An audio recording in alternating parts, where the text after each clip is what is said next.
Apenan, pensando o amanhã.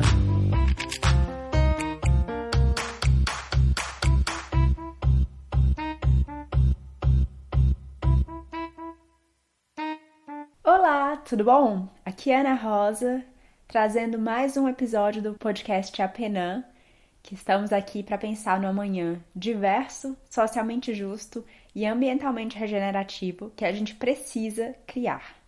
Dou muito boas-vindas para todos vocês ouvintes e nesse episódio a gente está trazendo mais uma vez algo que eu não sabia nada sobre antes.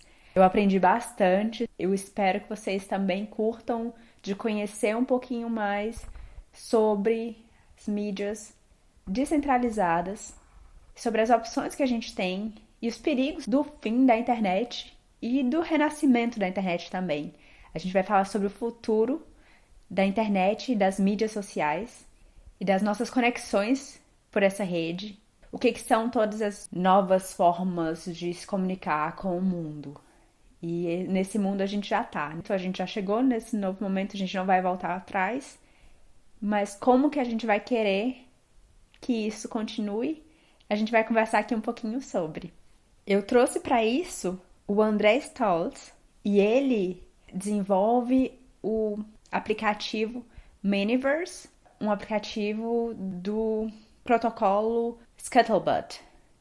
O Scuttlebutt foi criado por um cara que nem sempre tinha internet boa. Ele viajava, navegava e aí volta e meia perdia a internet e aí queria, não, eu quero manter conectado com meus amigos e familiares, e enfim. E aí ele criou o Scuttlebutt e a gente vai falar um pouquinho sobre ele aqui. O que isso significa, quais são as possibilidades de se conectar também para comunidades tradicionais, quais são as opções que isso traz pra gente. E isso é uma comunidade muito interessante. Ele até fala, tem bastante gente da permacultura, de anarquismo, de movimentos sociais também, que estão no Scuttlebutt, que fazem parte dessa comunidade. E eu só posso ficar muito feliz que eu trouxe ele aqui. Ele falou que esse é o primeiro podcast que ele tá gravando em português. É uma comunidade bem internacional. Enfim, tô super feliz com esse episódio, eu aprendi bastante. E como eu aprendi alguma coisa e eu que não tinha quase nada de conhecimento anterior, eu fiquei até meio nervosa no início, eu não sei se deu pra perceber em alguns momentos, mas eu espero que dê pra passar pra vocês um pouquinho. Eu também vou aproveitar aqui eu vou deixar no finalzinho desse episódio, pra vocês lembrarem quando vocês estiverem saindo, uma fala do Boá Júnior. Ele mora na Ilha do Cumbu, em frente a Belém, e lá eles não têm saneamento básico. E eles estão querendo montar um projeto de biodigestor para atender a comunidade. E com isso eles estão procurando um crowdfunding. Então já é a segunda vez que eu venho aqui pedir para vocês ajudar no crowdfunding.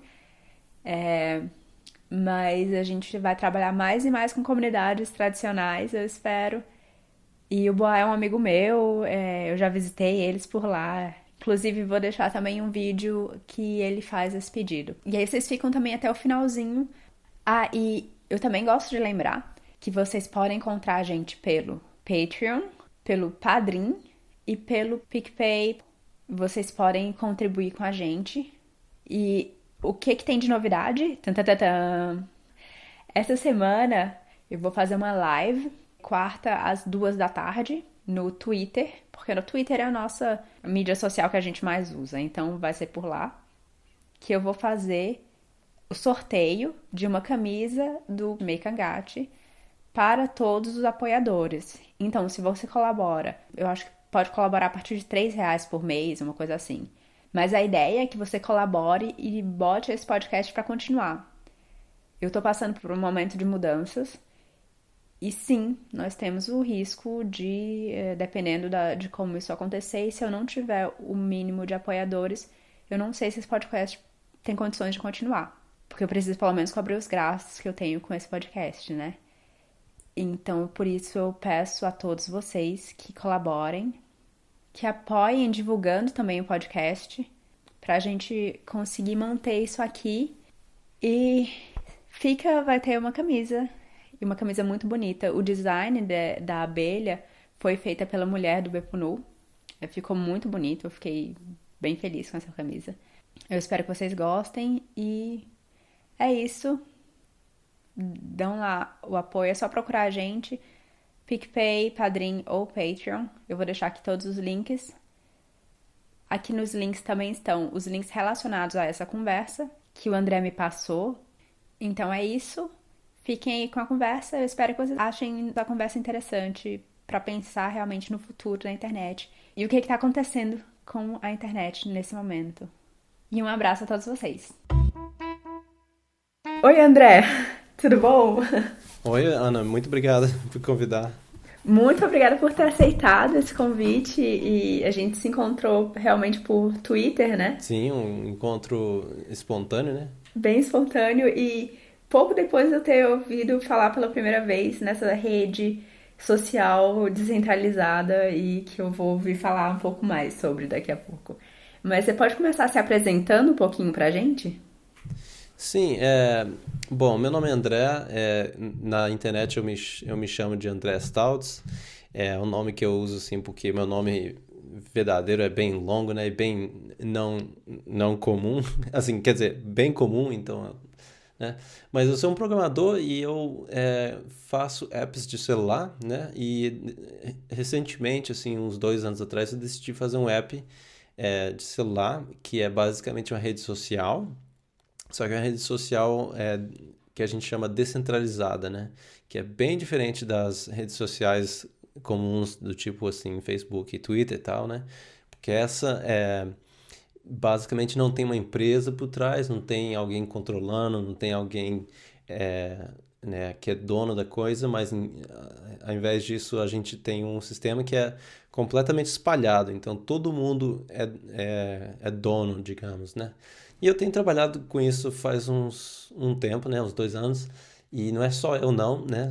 Na verdade, eu me aderi a uma comunidade que já estava fazendo isso, e eu decidi fazer o primeiro app de celular.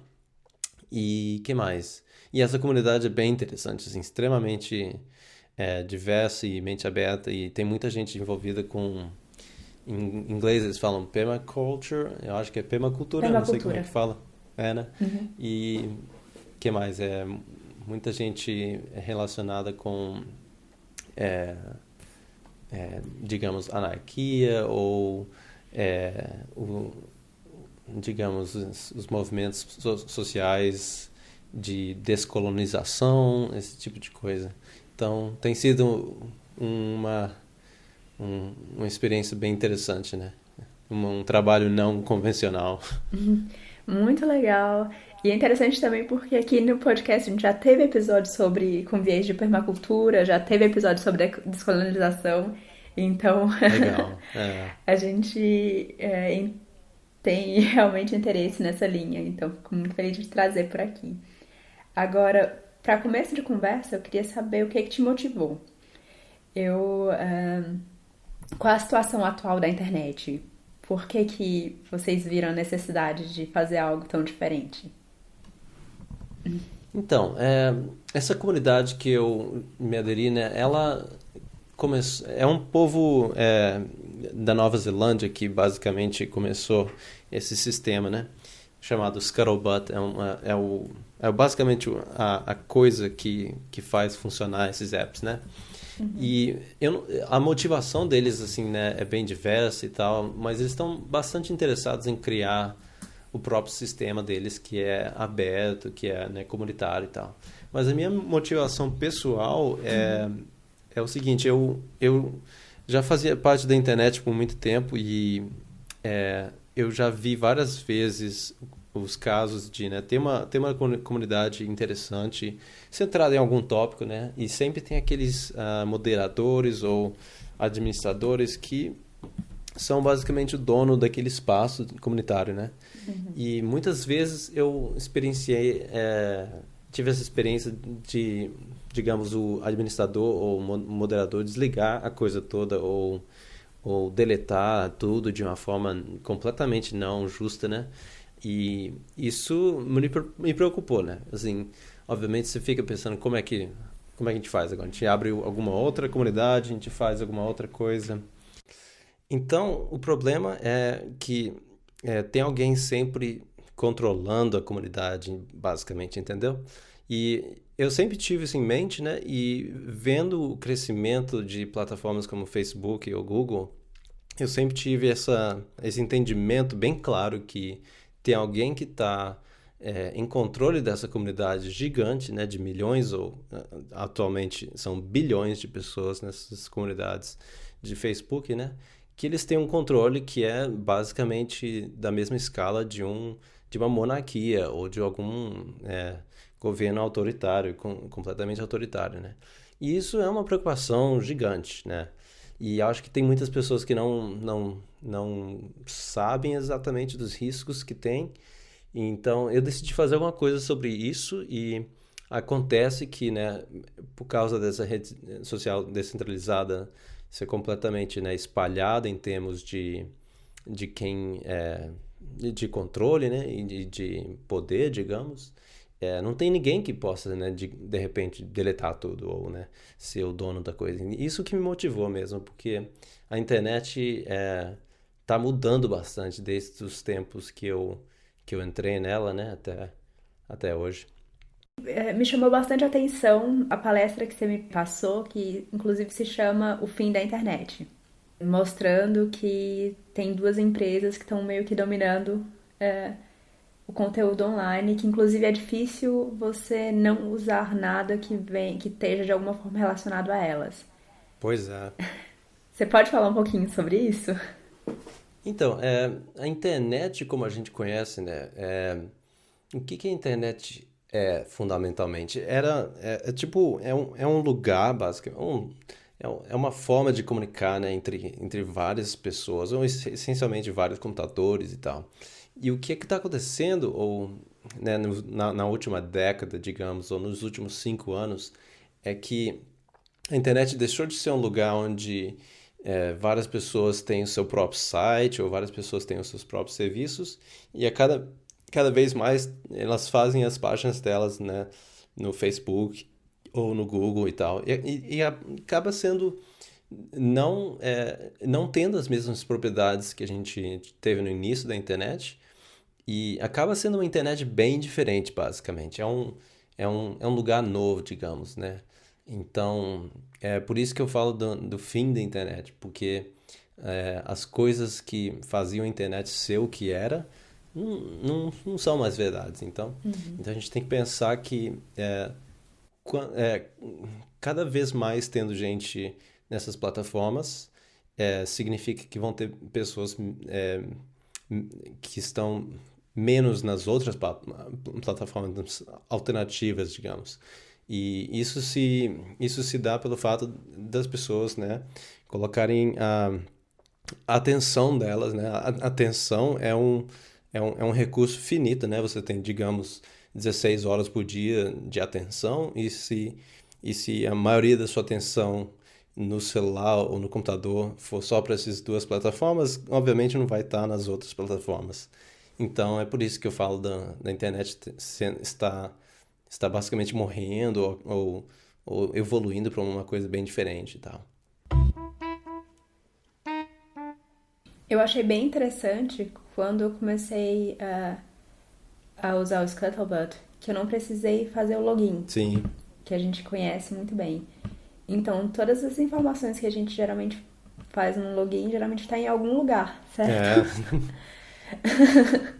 Não é por mágica que eles estão lá. Essa cloud, essa nuvem está em algum lugar. isso. E por essa forma mais descentralizada, ela vai ficar no meu computador, certo? É, Ou no meu celular, ou enfim, por exemplo, é, no aplicativo que vocês estão desenvolvendo. é. Então, eu acho que a analogia mais simples é, digamos, se você tem dinheiro no banco, né? Digamos que você fisicamente visite o banco, né? Para poder tirar o seu dinheiro do banco, você obviamente precisa identificar, né, quem eu sou e talvez colocar uma assinatura e tal. E essa que é a ideia do login, né? Fazer uma conta em algum lugar. É bem parecido de fazer uma conta bancária, na verdade. Então, mas também a alternativa seria, né? Eu podia ter uma carteira e eu posso ter o dinheiro na minha carteira, né? E, obviamente, né, na minha carteira eu não preciso me identificar ou assinar nada ou dizer eu sou eu, né? Porque eu simplesmente abro a minha carteira e lá estão os meus dados. Dados não, foi mal. Dinheiro. Mas aí tá a analogia, entendeu? Eu tô querendo dizer que, né, aqui, no caso do Scuttlebutt e do Miniverse, é, eu abro meu computador e lá estão os meus dados. Eu não preciso ir para algum lugar identificar. Eu sou eu, aqui está a minha identificação. E, na verdade, essa analogia entre banco e dados é bem, assim, relevante, porque é, dados, né, hoje em dia, na internet, são basicamente uma forma de riqueza, né, um recurso que, né, faz essas empresas virarem muito ricas e tal. E, então, você pode imaginar que no mundo virtual, né, os dados são o dinheiro, né? E não tendo essa capacidade de ter uma carteira, sabe? De ter a sua própria forma de ter um dinheiro, é uma preocupação, porque se a gente só dependesse dos bancos, se a gente não tivesse dinheiro físico, seria um problema, eu acho. Seria um problema porque a gente coloca muita confiança nesses bancos e a gente não tem muita forma de, né, fazer decisões importantes sobre o nosso dinheiro e tal. E isso é uma coisa que funciona hoje, né? Nos Carabotas, você abre o programa e você pode usar já. Eu acho que, na verdade, é uma propriedade bem normal, até porque você pode, digamos, abrir um editor de texto no seu computador e você não precisa fazer login também, não, entendeu? Então é uma coisa bem normal, na verdade. Então, inclusive, eu abri para perguntas dos ouvintes e uma das perguntas eu vou até adiantar, porque geralmente eu faço no final. Sim, Mas o Rei Plebe, do podcast Fagulha, ele me perguntou se há outras maneiras de fugir do capitalismo de vigilância. Seria justamente esse capitalismo que foca em fazer dinheiro com seus dados, né? sim. Então, por isso que eu quis trazer para esse momento de fazer essa analogia que combinou bastante com essa ideia. É, Bom, existem vários, né, serviços que podem, é, que podem substituir vários serviços da Google ou do Facebook, né? E existem várias listas boas na internet que recomendo e tal. Eu fiz isso há um tempo atrás, né? Eu tinha uma conta da Google e tal, né? Um Gmail e etc. E eu troquei isso por um e-mail próprio, né? Assim, ainda tem uma empresa que roda o meu e-mail e tal, mas a diferença fundamental é que eu pago um serviço para eles, né? Digamos, cada ano eu pago uns $40, eu acho, e eu tenho o meu e-mail lá. E funciona com um calendário, é, com e-mail, né? E isso substituiu para mim bastante o Gmail, né? Não, já no Gmail você basicamente não paga, né? Entre aspas, mas você paga com os seus dados, né? Com sua privacidade. Que mais? Existe uma forma bem radical digamos, desligar tudo dessas empresas de vigilância, né? Que é uma forma bem assim, né? Programadora ou uma forma bem hacker de fazer, que é basicamente tem uma forma de proibir o seu computador de acessar qualquer serviço dessas empresas, né? Você basicamente coloca uma lista gigante dentro do seu computador dos endereços dessas empresas e tal. E isso foi uma coisa que eu fiz uns anos atrás e tal, só para ver como é que seria e tal. E funciona, sabe? Eu consigo usar a internet e eu tenho a garantia de que o meu computador nunca vai acessar os servidores deles. Só que é interessante que às vezes alguns sites não funcionam sem acessar a Google, digamos, entendeu? Então é um desafio, eu diria. Mas basicamente os serviços básicos você consegue substituir e tal. É. Aí tem vários, por exemplo, o Google Maps tem algumas outras opções Ah, tem sim. fora dos grandes, né? Que a gente pode se É. referir, por exemplo, a Google e Facebook. Mas aí também vem bastante a pergunta se na facilidade do dia a dia acaba sendo um pouco, principalmente para compartilhar coisas, eu acho que É, esse é o ponto mais chave, né? sim. Então, eu acho que isso é uma coisa que não tem como escapar. Por exemplo, digamos que tem umas pessoas que só usam Facebook ou WhatsApp, entendeu? E você quer conversar com elas de alguma forma, tem que usar os serviços do Facebook e do WhatsApp, entendeu? Isso é um desafio que eu diria para a nossa sociedade, não é um desafio para os indivíduos, entendeu? Eu acho que é uma coisa que é difícil de escapar realmente, porque tendo, né, muita gente nesse sistema, significa que se você sair, você está perdendo não só contato com uma meia dúzia de pessoas, você está perdendo contato com, digamos, talvez milhares de pessoas. Então é uma decisão assim que é bem assim pesada para um indivíduo fazer, sacou? E eu acho que é por isso que a gente está meio que preso nessas plataformas, eu diria, porque não é uma decisão do indivíduo, é uma decisão da sociedade. Então, a gente tem que achar alguma forma conjunta, né? Uma forma coletiva de sair, né? Talvez sair aos poucos, talvez sair até mesmo sacrificando essas possibilidades de relacionamentos, mas é uma questão Num que a gente primeiro momento. talvez, né? E é isso que eu fiz comigo mesmo, né? Eu não tenho WhatsApp, eu não tenho Facebook, nem nada.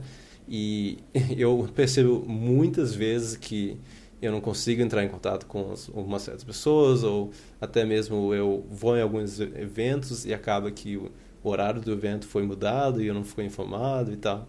Então eu sinto isso na pele, né? E não é uma coisa fácil, e também eu vejo isso na outra direção, né? As pessoas querem entrar em contato comigo, eles não conseguem e tal. Mas é assim, né? Essa que é a situação que a gente está vivendo nesses anos. É.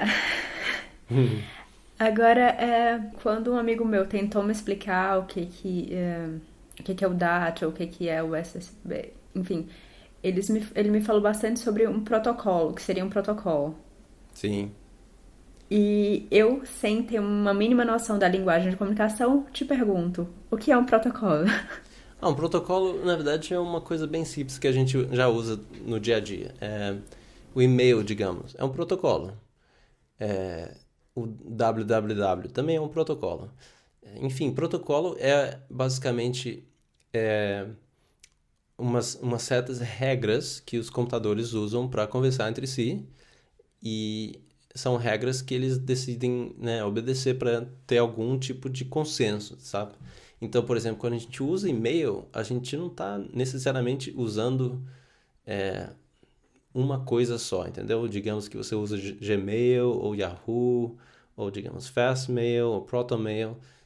Tem certas variações em cada um desses serviços, entendeu? Mas eles conversam entre si através desse protocolo, que é, digamos, essas regras que os computadores aderem, né, juntos, né, todos eles aderem a essas mesmas regras, o que acaba possibilitando os computadores conversar entre si, ou seja, os serviços conversam entre si, aí acaba sendo possível, né, o Gmail conversar com o Yahoo, conversar com o Hotmail e etc.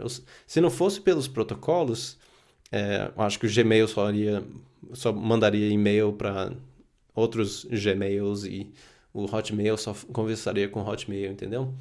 E então esses protocolos, por exemplo, Scuttlebutt ou DAT, né?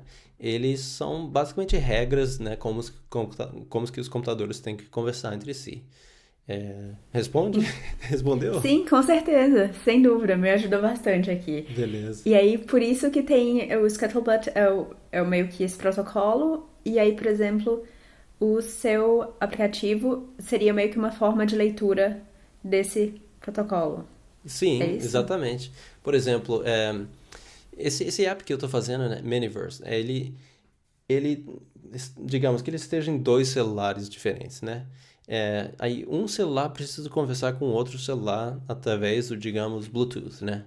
E como que eles conseguem fazer isso? É porque eles falam a mesma língua, eles aderem às mesmas regras e aderindo às mesmas regras eles conseguem, né, transferir dados entre um e o outro. E esse protocolo, né, na verdade é um chamado protocolo aberto, ou seja, qualquer pessoa que entende de programação pode abrir e ler, né, as regras que fazem parte desse protocolo e também conseguem criar algum outro app que também conversa nesse protocolo, né? Isso já não é verdade, digamos, para alguns serviços, digamos, WhatsApp ou Facebook, entendeu? Na verdade, Facebook e WhatsApp também usam protocolos, mas eles usam protocolos fechados, que a gente não sabe a menor ideia como que funciona essas regras e tal. E por isso que não existe, né, alternativas ao WhatsApp que funcionam com o WhatsApp, sabe? Não existe, assim, com certas raras exceções que usam algumas gambiarras e tal, mas basicamente é difícil, né, poder conversar com esses apps. Então, sendo aberto é bem importante, porque assim como, na verdade, o e-mail também é um protocolo aberto, por isso que existem vários serviços de e-mail, e também a web é um protocolo aberto, e, e sempre traz, assim, muita inovação e muita liberdade quando se tem um protocolo aberto. Já protocolo fechado, que nem o Facebook e o WhatsApp e tal, esses aí já são mais assim controladores e, né, digamos, né, são mais assim fechados mesmo. Não consegue realmente ter uma gama Diversidade de apps e tal, né? diversidade de apps que falam a mesma língua, digamos assim. Isso. Ai, muito legal. Realmente ficou bem mais claro na minha cabeça. Tem muitas coisas de programação que são simplesmente nomes esquisitos para ideias normais. Que legal. Nessa busca um pouco por entender o que é o Scuttlebutt e o que são essas novas formas de se comunicar de forma descentralizada, eu ouvi pela primeira vez falar no DAT e eu queria, como uma pessoa que não entende nada de programação, que você me falasse um pouco sobre qual é a diferença de ter o meu material compartilhado diretamente por DAT ou de outras formas, das formas tradicionais. Você pode falar um pouquinho o que é isso, enfim? Ah, sim. E- Então, o DAT é um outro sistema que eu descobri, que eu também uso ultimamente, que é basicamente parecido com a web, né? Que a gente não usa nos browsers e tal, né? Firefox e Chrome. Só que tem uma diferença pequena, mas importante. Quando você abre um site tipo, digamos, www.meusite.com, né? Você está basicamente visitando um computador, seja lá qual for esse computador. Muitas das vezes é um computador, né, que está escondido em algum armazém, né, um computador mais especial, mas é um local específico, né? Então, digamos que você tenha lá algum documento naquele site lá, quando você abre aquele link, você está dizendo, eu quero ir naquele computador pegar aquele documento. Já no DAT, a diferença é que você pode só dizer, eu quero esse documento. Eu não me importo onde ele esteja, entendeu? Eu posso pegar ele de vários outros locais. Então, essa diferença pequena, né, de dizer eu quero esse documento, eu não tô nem aí se eu pego ele do www.meusite.com ou do www, é, sei lá, algum outro site, entendeu? É, essa diferença é importante porque ajuda as pessoas a terem mais flexibilidade em termos de onde colocar os dados e tal. Por exemplo, digamos que você esteja é, no Brasil e você usa o Wikipedia, entendeu? E você, ao usar o Wikipedia, você está acessando os servidores do Wikipedia para pegar aquele documento.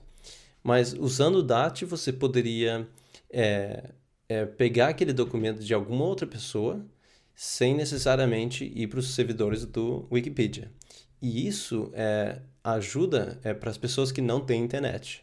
Então, por exemplo, se você estiver num vilarejo mais remoto e tal, e você não tem internet, você consegue baixar aquele documento de algum computador próximo, digamos, que esteja no mesmo Wi-Fi ou esteja numa localidade mais acessível e tal.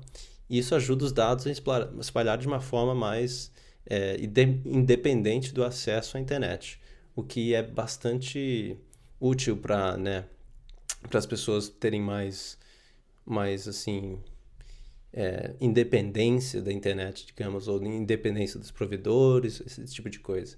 E também ajuda a ter independência daquele site em particular, né? Digamos, aquele servidor que esteja offline, de repente, digamos que eles tirem do ar e tal, mas aí você tendo a cópia, você consegue ainda compartilhar ele. Então, existe um browser bom que eu conheço que funciona com o protocolo DAT, né? Que é o chamado Beaker Browser, Beaker, né, em inglês. E é um site bem bonito, assim, é um browser bem bonito e tal, e funciona bem, e é bem fácil de usar, então é uma inovação assim, que tem bastante potencial. Você mencionou agora sobre a possibilidade de você trocar conteúdo sem necessariamente estar na internet. É, Essa foi uma das primeiras coisas que eu ouvi sobre essas redes sociais como Scuttlebutt, que eu não preciso necessariamente estar conectada na internet para usá-la, para fazer essa troca de informações. Me fala mais um pouquinho sobre isso e sobre os efeitos, sobre os impactos que isso pode ter. pois é, isso é uma capacidade assim incrível, na verdade, de você poder, né, usar, compartilhar dados sem ter acesso à internet. Mas para explicar isso aí, eu vou dar um pouquinho de contexto, né? A internet foi a primeira forma da gente poder compartilhar dados entre computadores é, que a gente que os humanos criaram, né? Assim, basicamente tinha alguns computadores é, que na época não eram, né, laptops nem celulares, né? Eram computadores assim físicos que tinham que estar sempre num quarto só, entendeu? E eles precisavam conectar esses computadores em vários lugares, né, entre si. Eles botaram vários, né, cabos e tal e criaram esse bando de cabos, né, essa teia de cabos que acabou sendo a internet. Mas o propósito, essencialmente, era só eu tenho alguns documentos aqui no meu computador e eu quero compartilhar com você em tempo real, digamos, né? Eu quero que você possa usar os documentos que estão no meu computador. E isso, se você pegar essa ideia e tentar aplicar para 2019, né? Ou seja, para os tempos recentes, os computadores hoje em dia, eles muitas das vezes não precisam de fios, né? Tipo assim, o laptop ou o celular. E para você compartilhar um documento de um celular para o outro, você podia usar Bluetooth, você podia usar Wi-Fi, você podia usar nos iPhones, tem o tal do AirDrop, né? E a ideia recente, né, digamos, do Scuttlebutt ou do DAT, né? E se a gente aplicar essa ideia, né, de, poxa, tem Bluetooth, né, está disponível. E se a gente puder criar uma rede social baseada nisso, ou um browser baseado nisso, né? E, na verdade, é bem possível. Então, o objetivo não é assim, digamos, não usar a internet, entendeu? O objetivo é criar uma internet alternativa que funciona simplesmente nessas conexões wireless, né? Essas conexões sem fio, tipo assim, Bluetooth e tal.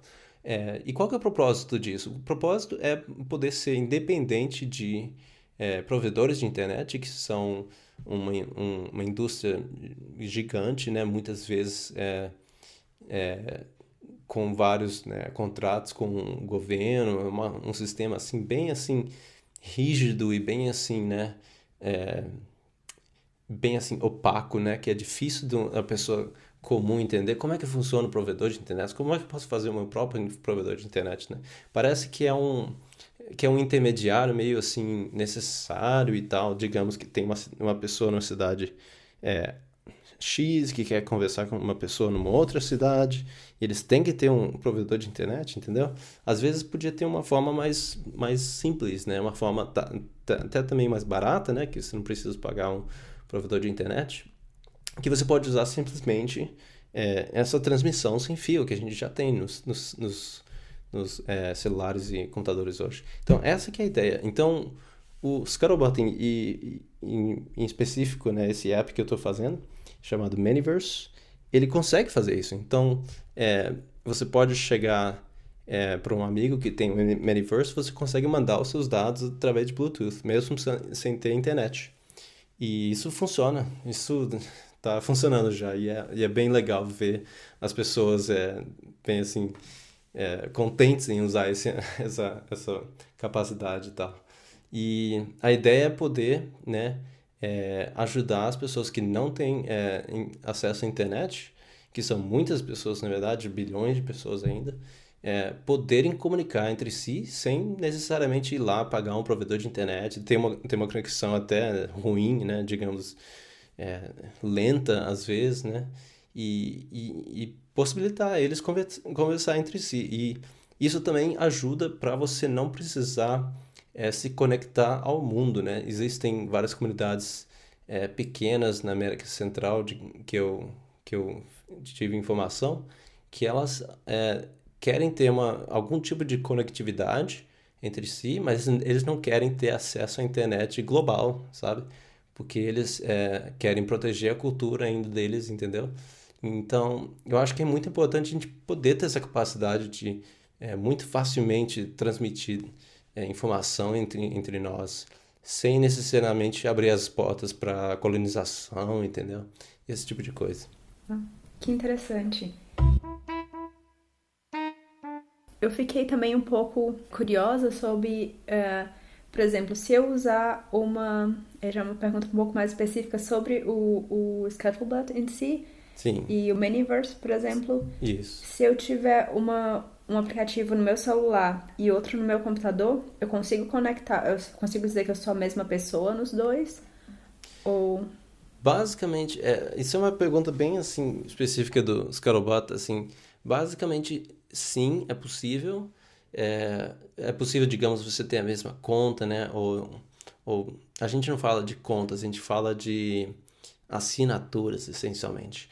Mas existe um certo risco lá de você usar isso, de as suas contas no celular e no computador basicamente divergirem e acabarem não convergindo nunca. Mas enfim, a gente está trabalhando em consertar isso de algumas formas e é uma questão de a gente botar a mão na massa e realmente corrigir o problema, mas porque a ideia essencial é o seguinte, como o meu computador vai ter a própria carteira de dados, né? E o meu celular também vai ter a própria carteira de dados. Os dois vão ser basicamente independentes, né? Seriam basicamente duas contas independentes e a gente tem que achar uma forma de basicamente juntar essas duas contas para parecer que é uma conta. É basicamente isso. E eu vou só prometer que um dia a gente vai consertar e eu espero que seja daqui a pouco. Que bom. Mais uma pergunta para alguém que tá totalmente nova no Scuttlebutt e no Miniverse. Se eu tiver... Às vezes, nem sempre é fácil eu entrar em contato com uma pessoa com quem eu não tenho um, um pub em comum. Então, primeiro, o Sim, que é um sim. pub? Então, E como que é essa forma de descobrir outras pessoas através dos pubs, enfim. Então, uma das coisas mais interessantes dos Scuttlebutt é que é realmente como que a gente descobre pessoas.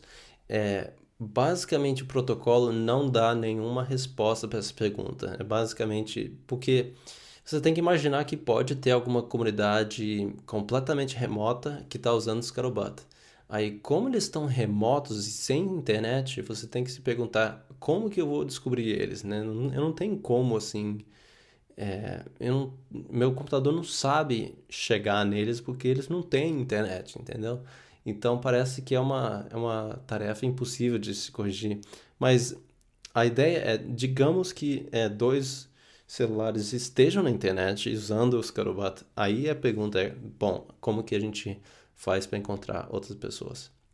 Aí é uma questão mesmo de é, saber entrar em contato com alguma coisa em comum, essencialmente. Então, existem servidores que as pessoas colocam na internet, né? Esses servidores Scuttlebutt, que as pessoas estão lá colocando os dados deles também, né? Por exemplo, cópias, réplicas dos dados deles. Digamos assim, eu esteja usando meu celular e eu estou conectado a esse servidor e meu celular está enviando atualizações da minha timeline para esse computador, lá na internet, né? Então, basicamente, qualquer outra pessoa que se conectar naquele computador na internet também vai poder me ver ou me achar, entendeu? Então, esse é o tal chamado pub, né? Que é essencialmente algum servidor que alguém coloca na internet que funciona como uma réplica dos dados de várias pessoas. E como acha, esses pubs realmente assim, não tem uma forma comum de achar. É basicamente, se você lembrar como a internet era em 2002, digamos, 2001, não tinha Google, eu acho, ou basicamente a Google não era assim bem conhecida e tal. Então, como é que as pessoas usavam a internet? Se não tem Google, as pessoas conheciam alguns sites, entendeu? Conheciam, digamos, eu conheço aquele site e esse site. Aí tinha links entre esses sites, saca? E era assim que a gente usava e tal. Tinha até uma coisa no Brasil, eu acho que eu usava na época, chamava kd.com.br. Sim. E isso você também deve lembrar. E o KD não era uma máquina de busca que você colocava lá um campo e você procurava coisas. O KD era uma lista gigante de sites, entendeu? As pessoas colocavam lá o site deles naquela lista. E era uma forma de descobrir os sites, entendeu? Então acho que o Scuttlebutt tá basicamente na mesma situação agora, que não tem uma máquina de busca, né, global, onde você coloca lá, eu quero saber dessa pessoa, mas a gente tem que simplesmente achar de algumas formas aí na internet e tal. É uma resposta, sim, que não é tão empolgante, mas é um sinal que a gente está trabalhando nessas coisas que se remetem ao início da internet também, sabe? Que a gente tem uns problemas semelhantes. Mas eu acho que isso também remete um pouco à nossa vida fora da internet também. Pois é. Que a gente se encontra em algum lugar fora de casa. Então a gente tem alguns lugares que a gente conhece que a gente vai visitar com mais frequência. Por exemplo, Pois um é. pub, né? Um lugarzinho um barzinho. Algum lugar público, algum bar. Por exemplo, até eu e você, a gente se encontrou no Twitter, né? Digamos, o Twitter, por ser um lugar gigante, né? Cheio de milhões de pessoas, acaba você podendo fazer bastante conexões com as pessoas. Atualmente não existe, assim, uma forma dessas, né, para o Scuttlebutt, né? Digamos, algum diretório de todas as pessoas no Scuttlebutt, mas a gente tá, assim, né? A gente tá no início de uma coisa bem gigante, eu diria. Uma coisa que vai levar a gente pra frente de uma forma bem interessante. Então, assim, existem listas de pubs na internet, muitos desses eu, na verdade, não recomendo, porque são basicamente um bando de pessoas estranhas no mesmo local, então não necessariamente te dá as pessoas que você está interessado, né? Sim. Mas o jeito que eu diria é basicamente divulgar em lugares tipo assim, Twitter, né? Que eu estou no Scuttlebutt, se você quiser me conectar comigo e tal. E outros lugares, tipo eventos físicos mesmo e tal. E com o tempo a gente vai descobrindo as formas mais interessantes de se conectar. E às vezes simplesmente ao ver uma hashtag que é de algum assunto que te interesse, Exatamente, E aí você vai, como na verdade eu acho que tudo na internet ou fora dela, né? Que você começa a pegar algo que te interessa e vai escavucando e vai encontrando um bocado de coisa. Pois é. E na verdade, hashtag é uma ideia excelente, porque hashtag funciona em vários serviços, né? Funciona, né, em vários apps de chat ou de rede social. E eu acho que hashtag também funciona na vida real, né? Digamos, se você estiver em algum evento, algum protesto, alguma coisa assim, você levanta uma bandeira com uma hashtag, entendeu? E você vai ter pessoas, talvez, chegando lá, é, conversando com você sobre esse tópico. Então, é uma forma bem, assim, descentralizada, é uma forma bem, assim, digamos, boca a boca, né? Que você consegue falar um hashtag, né? É bem mais fácil do que, digamos, falar um endereço de internet www.algumacoisa.com.br barra alguma coisa, assim, né? É. Eu inclusive perguntei pro meu amigo, o Renan, que falou pela primeira vez sobre o que é o Scuttlebutt. Eu perguntei pra ele, como que funciona? Me fala um pouco mais sobre, tem grupos, como é, enfim. Aí ele falou, que colocar numa hashtag, por exemplo, se eu quisesse colocar uma hashtag sobre o podcast, seria quase uma forma de colocar meio que um grupo funcionando quase. É, eu, eu acho que as hashtags no Scuttlebutt são basicamente tipo as hashtags no Twitter, né? Então qualquer pessoa pode usar e qualquer pessoa pode conferir que tipo de conteúdo tem nessa hashtag e tal. Mas no que se trata a grupos, né? Realmente, digamos, grupos fechados ou semi-fechados ou, né, grupos de convite e tal. Aí já é um pouquinho mais complicado e na verdade a gente está trabalhando bastante para resolver isso, né? Os programadores na comunidade. É um problema, na verdade, bem sofisticado matematicamente, digamos, porque como o Scuttlebot é completamente descentralizado e não tem poder, né? Não tem assim esse tipo de autoridade. Autoridade, na verdade, muitas vezes usados para criar esses grupos pequenos, né? Digamos, grupos privados e tal, onde tem um administrador e tal. Então, a gente está resolvendo esse desafio, né? De como que a gente cria grupos sem necessariamente criar autoridades. E tem sido um problema realmente matemático, entendeu? Só que a gente está, digamos, 50% resolvendo isso já. E algum dia vai chegar. Ai, interessante. Hum. Agora também tinha uma pergunta um pouco mais específica que é sobre a diferença entre o Scuttlebutt e o Mastodon. Ah, sim, essa é uma pergunta muito boa. O Mastodon é interessante porque ele se parece bastante com o Twitter, né? Só que eles dizem que é descentralizado, o que é verdade. Ele é descentralizado, só que tem uma diferença que você cria uma conta nele, né? Então, na verdade, você tem que escolher onde que você cria a sua conta e quando você está criando essa conta, vai ter algum administrador por trás dessa conta. O que é radicalmente diferente do Scuttlebutt, onde nunca tem um administrador que é dono da sua conta. E então eu diria que talvez uma analogia boa entre Mastodon e Scuttlebutt talvez seria o seguinte: no Mastodon você tem, digamos,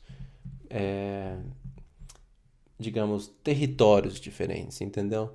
E nesse território você pode pedir para o dono do território se você pode fazer parte desse território ou não. E, né, dependendo, você pode. E enquanto você estiver nesse território, você está sobre as regras daquele administrador. Já nos Scuttlebutt seria basicamente a livre associação entre pessoas sem nenhuma hierarquia de territórios nenhuma, entendeu? E muitas das vezes no Mastodon existe uma experiência bem assim fragmentada, né? Porque você pode conversar mais facilmente com as pessoas que estão no mesmo território do que você pode conversar entre territórios, né? Então acaba sendo um pouquinho mais complicado, na verdade, essa questão de poder e questão de fragmentação, né? Você tem que decidir qual comunidade você quer realmente se associar bastante, né? E existe sempre aquela ideia de que alguém pode estar controlando o futuro da sua conta. Eu acho que essa diferença, assim, é muito fundamental, na verdade, é bem importante essa diferença, na verdade. E o Mastodon funciona até bastante como o e-mail, né? Mastodon também é um protocolo, né? O e-mail também é outro protocolo, que é o chamado, eu acho que em inglês é federated. Eu não sei o que isso seria em português, talvez seja federação ou... Federado. Federado, isso. E a gente já sabe, né, que a história do e-mail acabou criando o Gmail e tem muitas pessoas que usam só o Gmail, entendeu? Então, quem sabe que há uns 15 anos seja possível que, né, exista um território no Mastodon que seja o maior território de todos, que seja um território, assim, talvez até controlado pelo Google e tal, e todo mundo acabe no mesmo território e tal, e acaba sendo aquele mesmo efeito de centralização, acaba que a plataforma vai virar basicamente só um outro Facebook, entendeu? Então é isso que me preocupa com o protocolo Mastodon, e eu penso assim, como que a gente pode realmente ter, ter uma associação entre pessoas, né, de assim, relacionamentos pela internet que não estão sob sob a mediação de algum administrador, alguma pessoa controlando isso, entendeu? Eu quero ter basicamente uma forma de comunicar eu com outra pessoa sem ter algum outro administrador no meio, basicamente. Agora, entrando um pouco nessa questão de uma forma de controlar, a gente tem acompanhado bastante no Brasil a questão das fake news sendo divulgadas por um protocolo como o WhatsApp. Sim. E em várias outras mídias também. E aí, claro, não tá sendo controlado, não vou dizer que tá tendo. É. É um tópico que preocupa muito as pessoas de uma forma geral. Sim, eu também me preocupo. Como que a gente pode, justamente, você deve ter pensado bastante a respeito disso e eu te deixo a pergunta, como que se pode tratar essa questão? Como que, na sua opinião,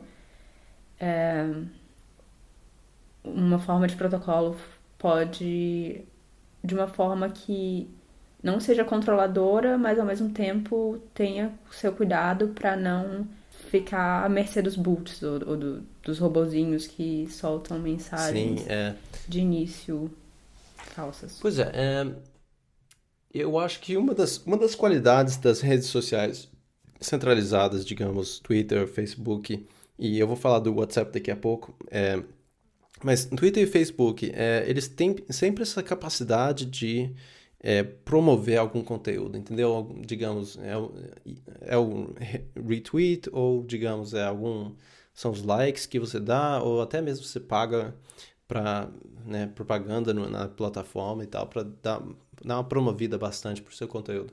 Eu acho que essa capacidade de promover algum conteúdo, ou basicamente ampliar aquele conteúdo, ou basicamente ampliar o alcance que aquele conteúdo tem, essa capacidade eu acho que é a pior qualidade nessas redes sociais no que se trata às fake news, né? Então, é importante quando a gente cria uma rede social, né, nós programadores, que a gente esteja ciente desses mecanismos de ampliar conteúdo, né? E, e até agora a gente não tem esse mecanismo de ampliar conteúdo nos Carobot, entendeu? Então, eu já estou um pouquinho mais tranquilo de que não vai ter aquele tipo de problema no que se trata de ampliar. Já o caso do WhatsApp é um pouquinho mais complicado, porque ele não tem essas propagandas ou os retweets, mas ele tem o tal do forward, né, que seja encaminhar, né, em português, né? Então você tem, digamos, uma notícia ruim lá, uma notícia falsa, e as pessoas encaminham, né, por, sei lá, qualquer motivo, digamos, uma notícia sensacionalista, alguma coisa assim. E o que eu posso dizer sobre encaminhar? Também, de novo, não existe muito bem o encaminhar no Scuttlebutt, mas talvez seria possível, eu acho, criar alguma forma de encaminhar conteúdo para frente, né? Ou seja, ampliar uma forma. E na verdade, isso já existia também no e-mail. Quando o e-mail era mais usado, as pessoas encaminhavam bastante e tal. Então, é uma pergunta realmente assim: será que a gente precisa de controle para poder consertar esse problema, né? Será que o controle é realmente a coisa que vai consertar definitivamente? E é uma coisa que eu me pergunto bastante, mas eu estou bem mais tranquilo de não usar o controle para resolver esse tipo de problemas, entendeu? Porque uma das coisas que eu reparo é que, sim, essa tecnologia que a gente está criando poderia algum dia ser usado por pessoas, né, com motivações ruins, ou pessoas com motivações, né, de realmente, digamos, fazer alguma coisa ruim na sociedade. E é possível que a gente não possa fazer nada para parar eles, né? Só que o tipo de poder que eles poderiam ter com a nossa tecnologia seria o poder para conversar entre si, né? Coordenar coisas, fazer coisas acontecerem. Mas esse poder é bem diferente do poder do controle totalitário na internet, né? Então, o que me preocupa muito mais não é se as pessoas ruins conseguem coordenar entre si, mas o que me preocupa é as pessoas ruins tendo algum controle totalitário sobre toda a informação, entendeu? Isso que me preocupa bem mais, porque no caso de, digamos, um governo fascista ter um controle totalitário das nossas informações e comunicações, o que a gente pode fazer, entendeu? É, então, seria nesses casos de controle totalitário que a gente poderia usar uma plataforma como o Scuttlebutt para nos coordenar entre si, entendeu? Então, tem que realmente colocar na balança que tipo de riscos que a gente está tomando aqui, mas eu sempre vejo o risco do controle totalitário global como o maior risco de todos, entendeu?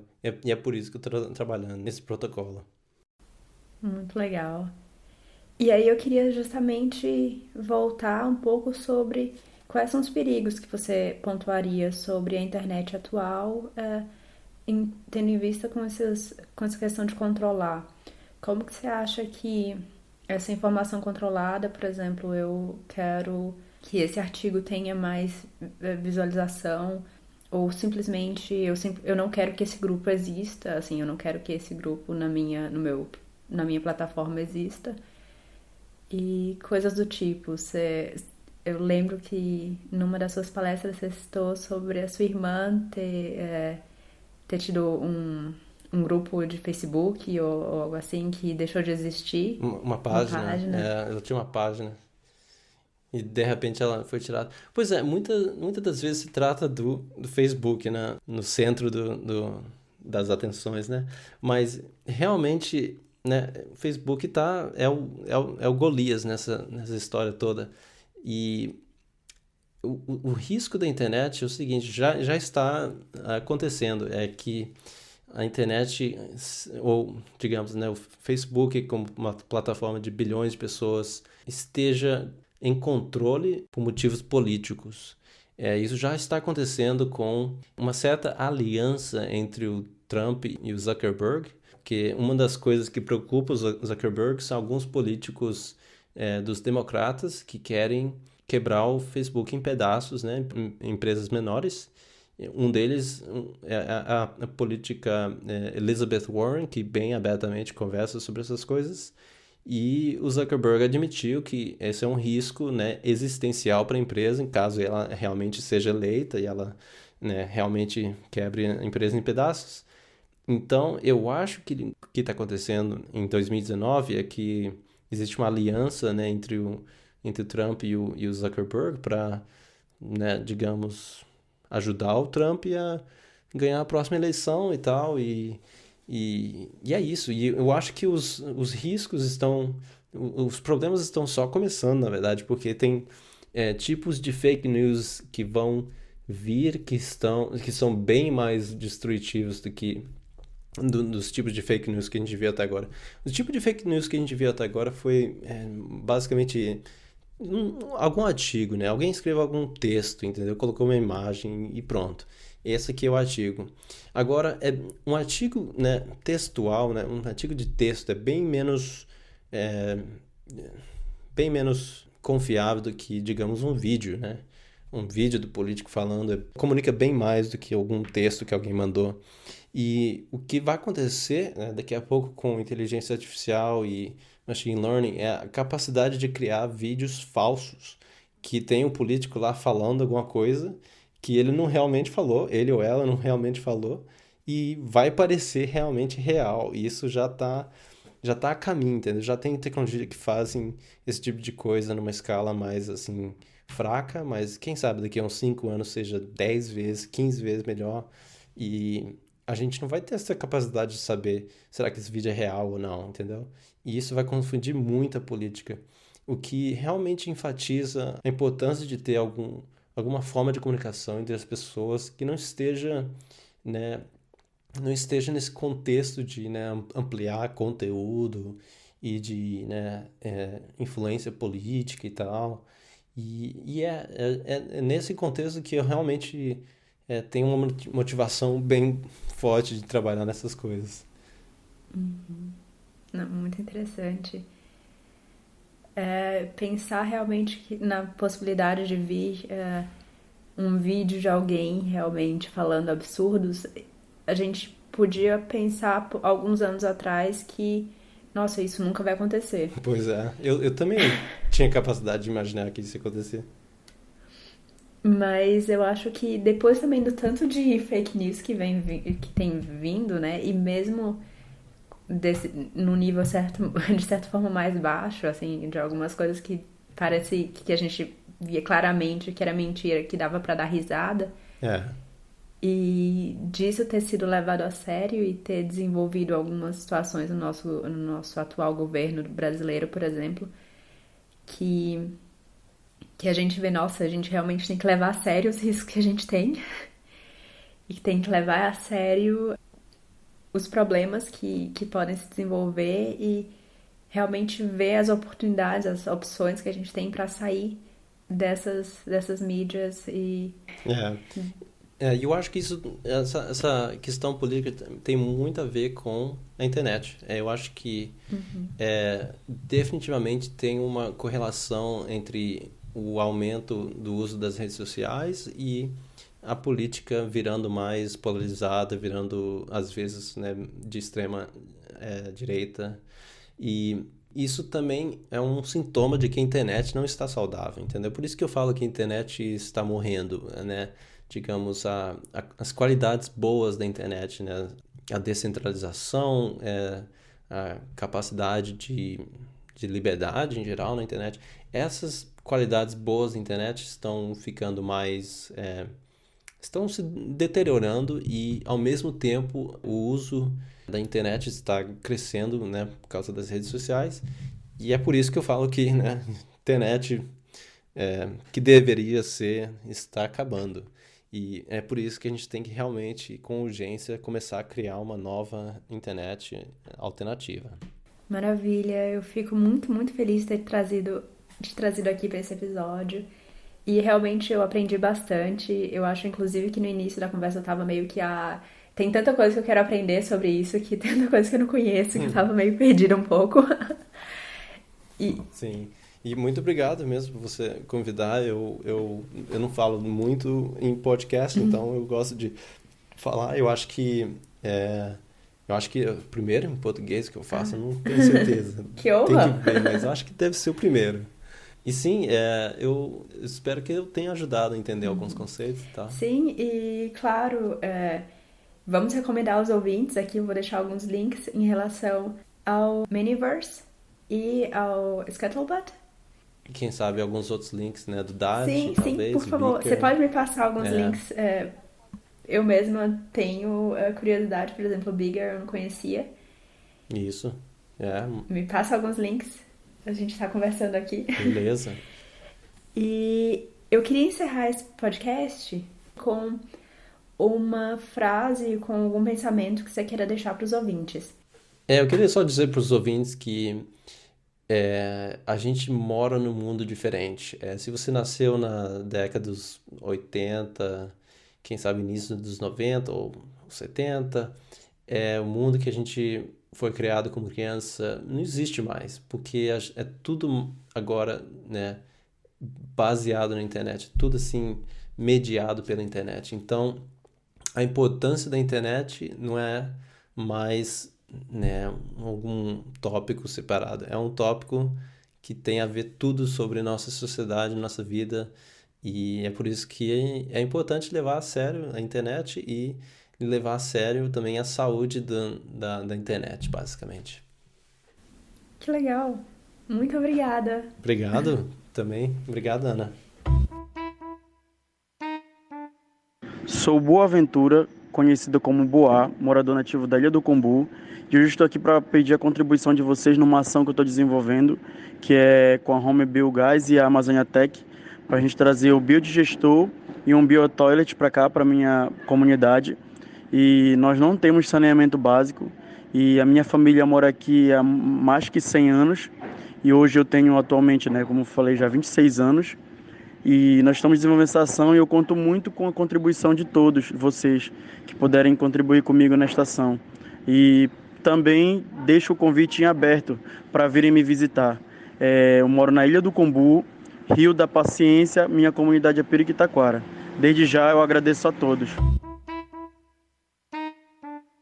E a gente vai se mantendo em contato também, como você falou aqui sobre a possibilidade de conexão entre comunidades isoladas ou que não tem tanta internet, já me deixou com bastante interesse. Então, até para contextualizar também um pouco, fazia tempo que eu não trazia um episódio sobre algo relacionado à tecnologia pro Apenã. Então eu tava meio que numa leva bastantes episódios sobre o movimento indígena. Então, trazer algo sobre tecnologia pode parecer até um pouco meio fora, só que eu acho que essa mensagem também bateu muito sobre a gente não tá mais no mundo sem internet. A saúde da internet também é a saúde da nossa sociedade como um todo. Exatamente. E a internet não se trata só, né, dos sites que a gente conhece ou das redes sociais, né? Como eu disse, a internet pode ser também simplesmente celulares conversando entre si através de Bluetooth, né?